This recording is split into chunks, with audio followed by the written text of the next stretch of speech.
episode of Literature Podcast. I'm Joanna. And I'm Mich. And today we're going to be sharing some of our favorite children's books. So April 2nd is International Children's Book Day. So to celebrate, we've made a list of our personal favorite children's books and children's book recommendations for the children in your life. So let's just hop right in. So my first children's book that, I'm not going to lie, I've always loved is Love You Forever by Robert Munch. So this book, I had it read to me when I was younger by my aunt, who was only a year older than me. So it was kind of both of our favorite books growing up, and it may or may not have made me cry every single time. It's such a sweet book about a mother's love for her child, and that even though the child sometimes drives her absolutely crazy, her love for her child never wavers. And so when he has a child of his own, he knows that the love that his mom had for him is the same that he has for his daughter. And he appreciates what his mother's went through for him and how much his mother loved him. And he ends up taking care of her in the end.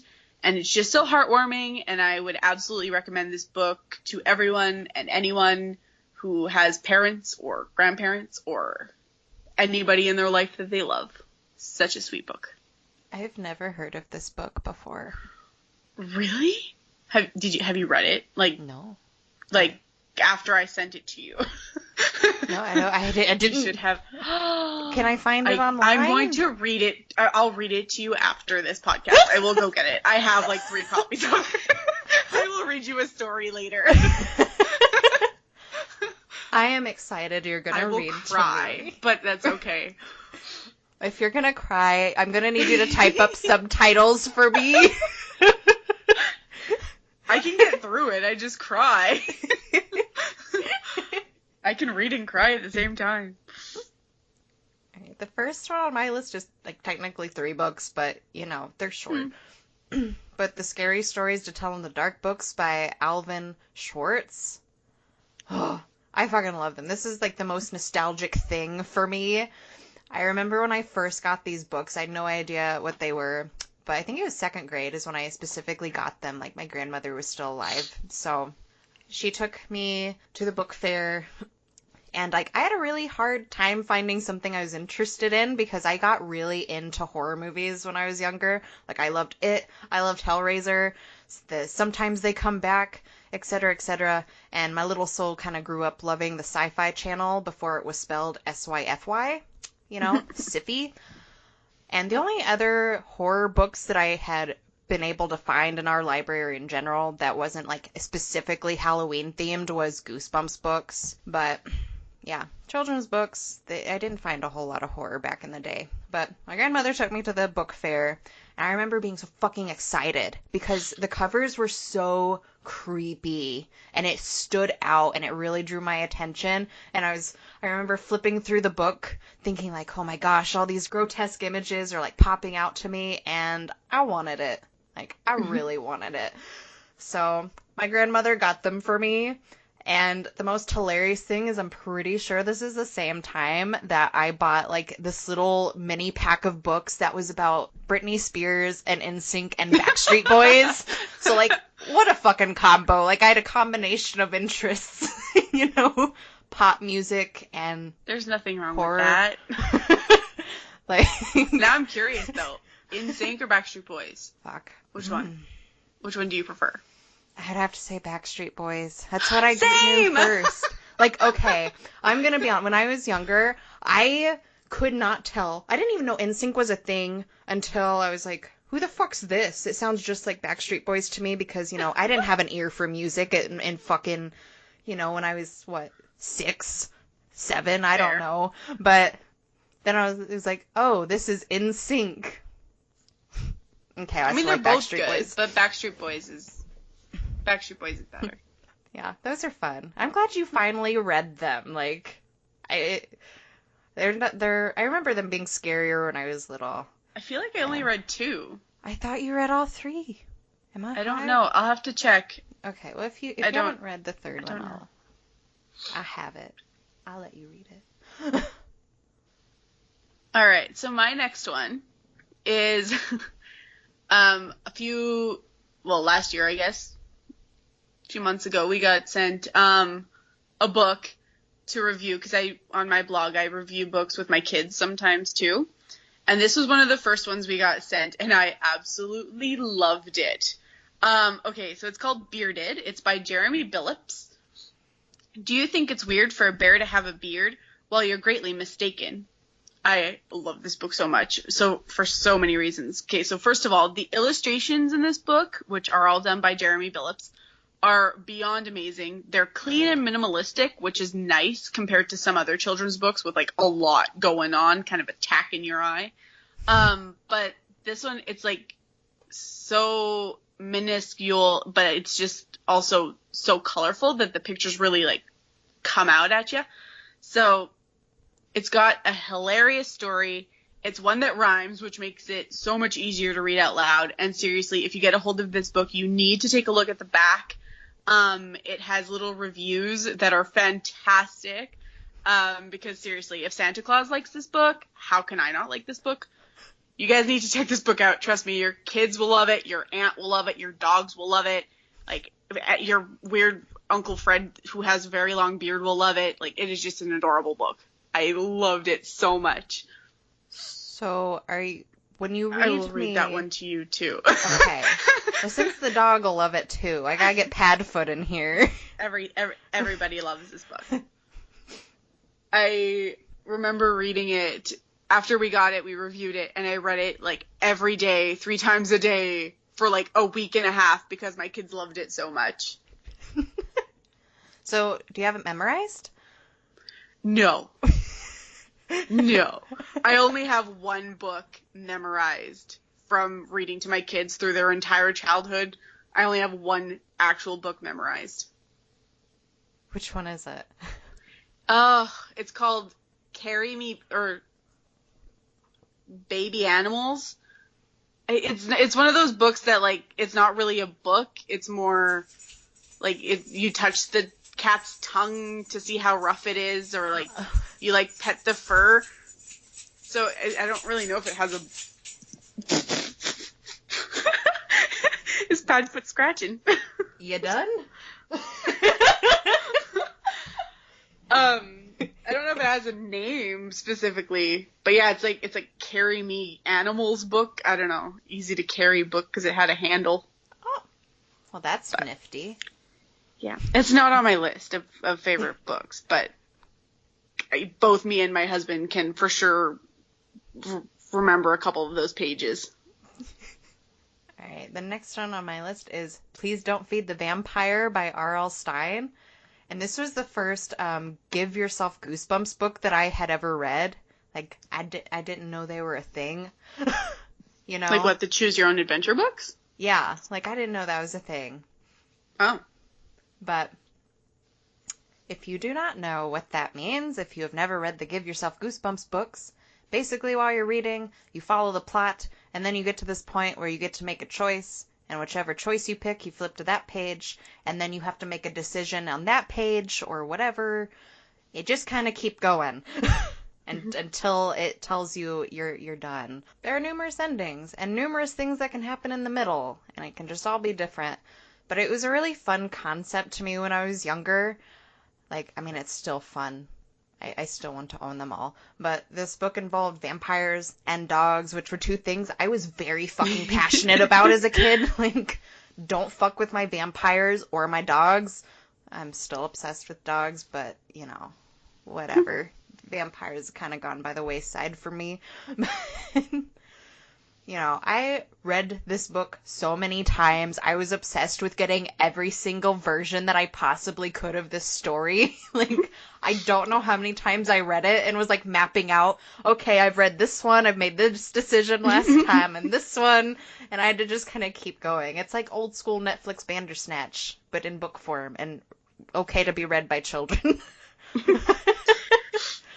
Those are so smart, because, like, parents really get their money's worth out of those because the kids can just like keep rereading it. It's a brilliant fucking idea. Who came up with this idea? I don't know, but whoever came up with pick whatever happens in this book and have fun with it is amazing because for that, what, $4 book, you're getting numerous different stories from Stories. it. Yeah.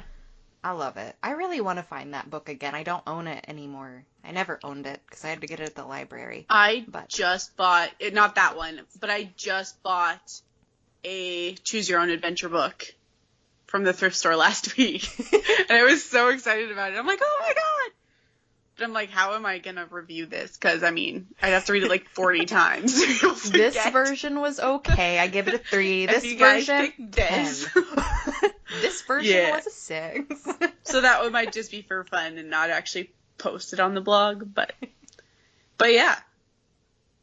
All right. So my next book is Oh, the Places You'll Go by Dr. Seuss.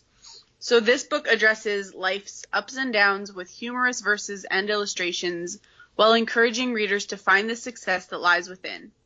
So this book was a newer one that I came across from a few years ago. It's not one that I ever read when I was a kid, obviously, because I'm not actually even sure how old this one is.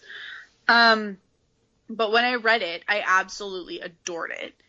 And, I mean, it's a Dr. Seuss book, so what's not to love? It's got amazing rhymes and wacky and colorful illustrations, but it also has a very deep and meaningful message that you can, choose to go in any direction you want in life, and that no matter what, even if you choose the wrong path once in a while, or if you're having a rough time, if you push through and persevere, eventually you'll get through it and find your way again, and that you could turn your life into anything you want it to be, because you're smart, and in the end you will succeed. Yes, you will indeed. 98 3/4% guaranteed. So I love this book so much that I went out and bought 2 copies of it for graduation gifts for my kids. So every year, for the last few years, since my kids both started preschool, I've been having their teachers sign a page in it, basically congratulating them for graduating, and just basically like fun and inspirational quotes and stuff. And I'm going to be gifting that to my kids on their graduation day. So hopefully they never listen to this episode because, I mean, let's be real, they're not going to. But I feel like every household should have a copy of this because it's very powerful. It's a very good book. I haven't read this one. Oh my God. Like, I read a lot of Dr. Seuss as a kid, and this is not one that I think I've read at all. But that's so awesome.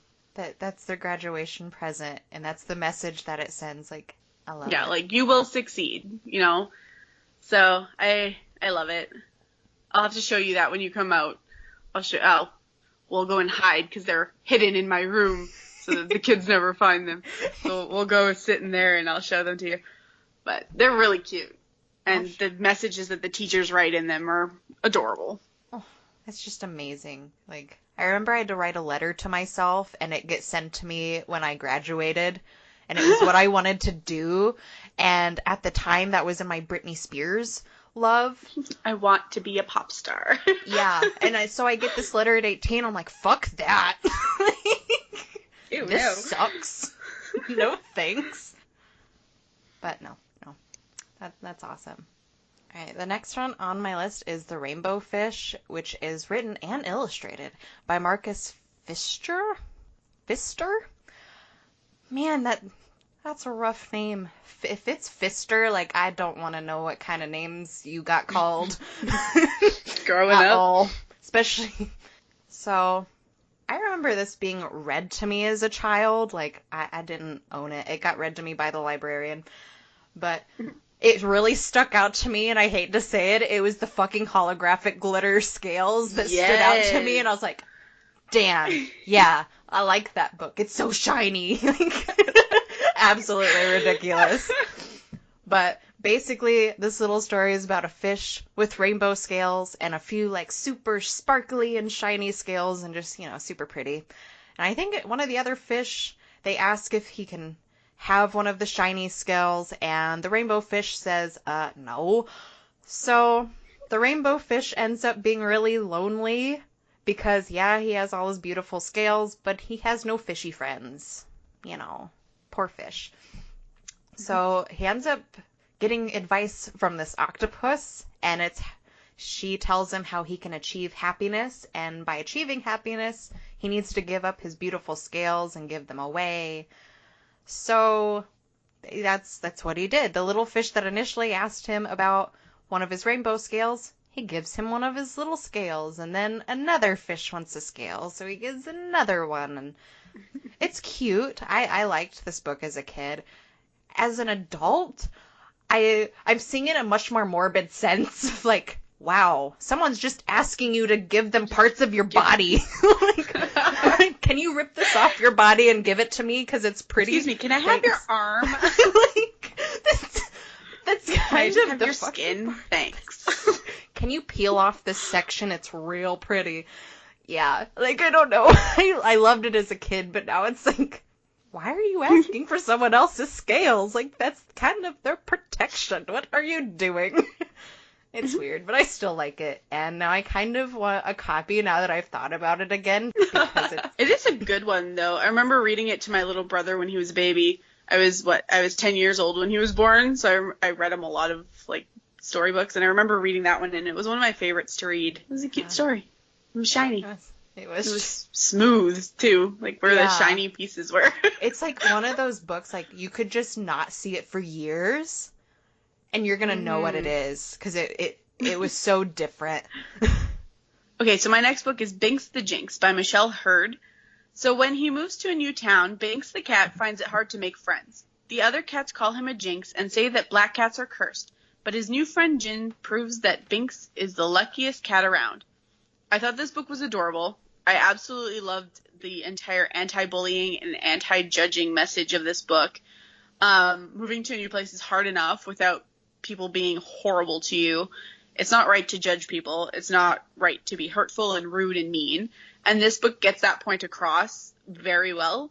It was also very smooth and easy to read.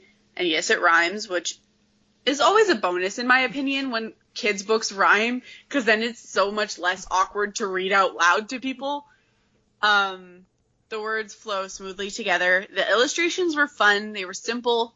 They were very bold and colorful. And they had some of the cutest cat pictures ever. So that was fun. The only problem I had with this book was that it was so short. I would have liked it for it to be a little bit longer. But that aside, I actually really do recommend this book. It is a fun, like, bedtime, quick before bed read. So I would suggest this one. Cute message, cute story. Adorable cover. Like, ridiculously adorable cover. Sounds cute. This is another one that I didn't hear of until you brought it up. This one I hadn't heard of. Actually, a company, Tiny Tree Publishing, sent it to me to review with my daughter last year, I believe. And as soon as I read it, I was in love, and I was like, yes. They sent me a couple books. My next book is going to be one that they also sent me. And yeah, if you guys haven't heard of Tiny Tree Publishing, you guys should go check them out. It's a UK publisher of kids' books, and really good books. So, random question. Did you break out when you I were did looking not. at the cat picture? I did not. Okay. Story time. So I'm very allergic to cats. I was able to stay at Joanna's house for 2 days before, like, not being able to breathe. And, and so I break out. The other day I was scrolling on Facebook, and someone was selling the world's most adorable cat. And I was like, I want that cat. And I didn't care about my, allergies at the time. And I was like, for $50. So within 10 minutes of just thinking about buying this cat, legit, my arms broke out. I took an allergy pill. I shut down the screen because, like, I was laying in my bed, so I obviously hadn't eaten anything and I hadn't done anything. And I think that looking at a picture of a cat basically made me break out. My body rejects cats so much that the thought of getting a cat made me break out. So that happened. And now people are bugging me about it. I think I will forever bug you. If you ever read a book about cats, I'm like, so? Did you have to take an allergy pill before you read that? It was frustrating. It was funny, but it was like, really? I wasn't serious. I wasn't actually going to get it. My body just rejected it so bad. You're like, I wasn't really going to do it. And your body's like, fuck you weren't. You never will. I'll make sure of it. Good times, good times. So the next one on my list is The Giving Tree by Shel Silverstein. Silverstein? Sure. Steinstein? I don't know. But this is a cute little book that's kind of really sad too, about a little boy and a tree. And when the boy is young and he's actually a kid, he goes and plays by the tree. He swings on branches. He eats the apples. He sleeps in the shade. Good fucking times, right? And the tree actually loves the boy back. The tree gets enjoyment that the boy is happy, and that makes the tree happy. And eventually, as the boy gets a little older, he doesn't come to the tree as often. And when he does finally come back, he tells the tree that he doesn't get enjoyment from those things anymore. He wants money. He wants to go do stuff. So the tree says, take my apples and sell them so that you can be happy. And he did. So the tree was happy because the boy was happy. He didn't come back for a very fucking long time. And then the next time the boy comes back, the tree's happy to see him again. But this time the boy wants a house, So the tree offers for the boy to cut off its branches and build his house. Doesn't come back for a long fucking time once again. And even later than that, the boy comes back and he wants a boat. Because he's so unhappy with his life. He just wants to go far, far away. So the tree offers for him to cut down her trunk and build a boat. So he cut down her trunk and he built that boat. And all that was left was a stump. And the stump was happy. That was the boy was happy. But then he left again. And that happiness really dissipated from that tree. And even later still, this boy returns, which at this point, honestly, a long time ago, we gotta quit calling him boy. Like, he's an old man by now, He's lived his life. He's a man. But he returns, and he wants more from the tree. And the tree tells him there's nothing left to give him. She doesn't have apples. There's no more branches. She doesn't have, basically anything. There's just a stump left. And the only thing he wants now is a place to sit and rest. And the tree offers for him to sit on the stump. And once again, the tree is happy because the boy/man is back. And I remember not thinking this story was so sad as a kid. But, I don't know. This book kind of hurts my heart a little bit. It makes me feel like the boy is really selfish, and I feel really bad for the tree. Because she just gives literally everything about her away until there's nothing left. And that's fucked up. And that's how the story ends. So, fun times. So, yeah. All right, so my next book is More Than a Me by Lillian Cars. Once upon a time in the deep blue sea, a little drop of water discovered I'm a me. He decided no longer to stay with the rest. He wanted to move, but which way would be best? May this book be a friend, a piece of your puzzle, a reminder in rhyme in your everyday hustle. I loved this message that this one had. It's a super sweet story. It tells you and basically lets kids know that you're more than just you. You're more than just who people think you are. You're more than just a person. You're special. You're important. Even if you don't feel like you belong or if you feel like you're out of place, you're special. You're different. You're unique and that you're not alone.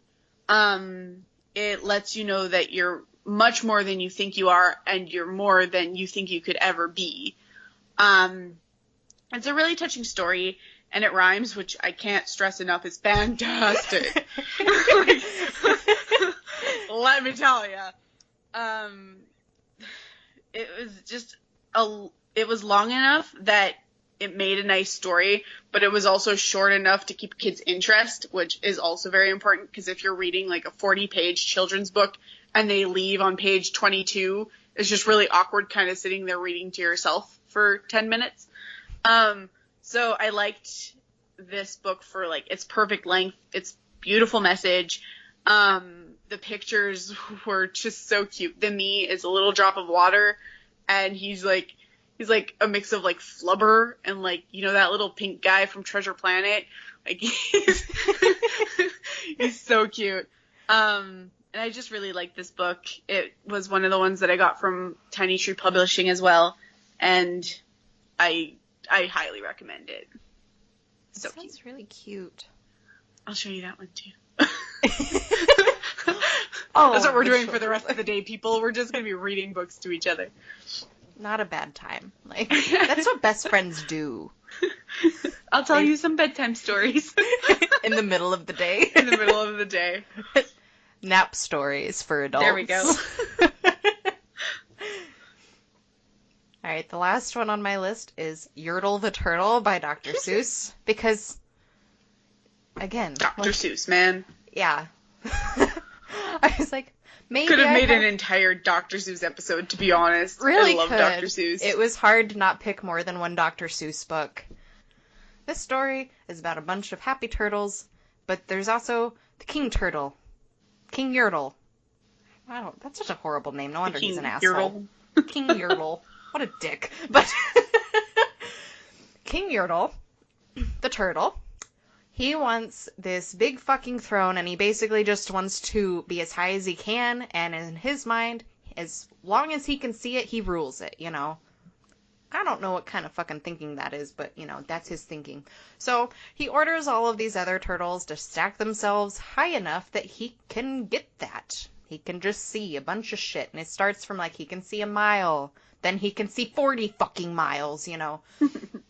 Crazy. That's good eyesight. Yeah, does he have glasses? No, he doesn't. I don't remember there being glasses. I need that kind of eyesight in my life. But one day, Mac the turtle, which is the turtle on the very bottom, he tells Yertle that he hurts and he's tired and he needs a break because he's being stood on by all these other fucking turtles. Yeah, Yertle doesn't care. So he just orders. Hodor!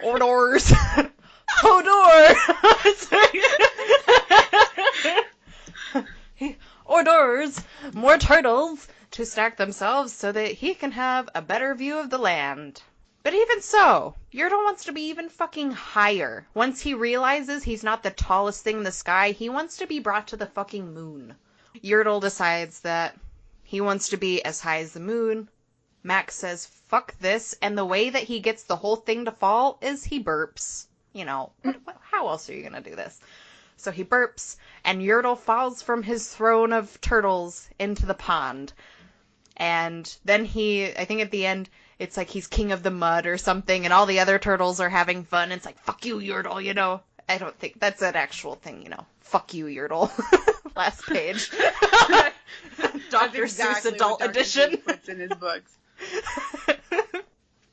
And I really liked this book because it shows a lot of like humanity and the lack thereof that we see in society. Those people that think they're better than everyone, they deserve more, and everyone else is just there to serve them. Mm-hmm. What's your favorite Dr. Seuss book? Don't ask me that. I love The Cat in the Hat. I can really remember it. Cat in the Hat is a good one. Man, I'm it's been a long huge time. fan of like Green Eggs and Ham, actually. Love that one. I love that My copy's too. falling apart. That's how often I've read it to my kids, is it's falling apart. I need to get a new one. I remember that I liked the book, but anytime, I think it was Dr. Seuss Day in school, they would have Green Eggs and Ham, and it disgusted me because even as a kid I had this fucking weird thing about food being spoiled or like getting food poisoning and stuff like that. Like, you know, I've been there, done that, so the whole idea of Green Eggs and Ham, I'm like, bleh, bleh. I'm also a huge fan of One Fish, Two Fish, Red Fish, Blue Fish. Yeah. Something about it is just so like, oh my god, yes! I just want to read it! We'll just have a Dr. Seuss Day. We'll just read all the Dr. Seuss books. And then we'll talk in riddles for the rest of the day, or in rhymes for the rest of the day. Rhymes and riddles. That would be hard. I can't rhyme. I can rhyme if I try to. I don't like doing it under pressure, but if I need to, I can. It's fun. It's pressure, pressure, pressure. pressure.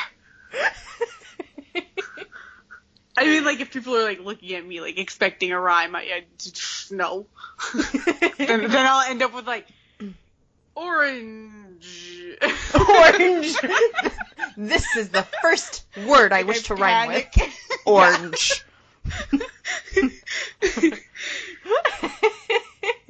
I'll give you a rhyme if you give me a dime. I'm done. That was horrible. That was pretty bad. That's all I got.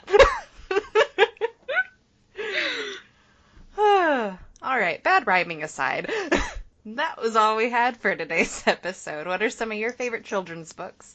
Let us know in the comments. If you'd like to get more lit, be sure to subscribe to us on Podbean, iTunes, Spotify, or Castbox. All of our social media will be linked in the description below. If you liked this episode, you can leave a like, or you can rate our podcast. It really helps us to keep doing what we love. Until next time, bye. Bye.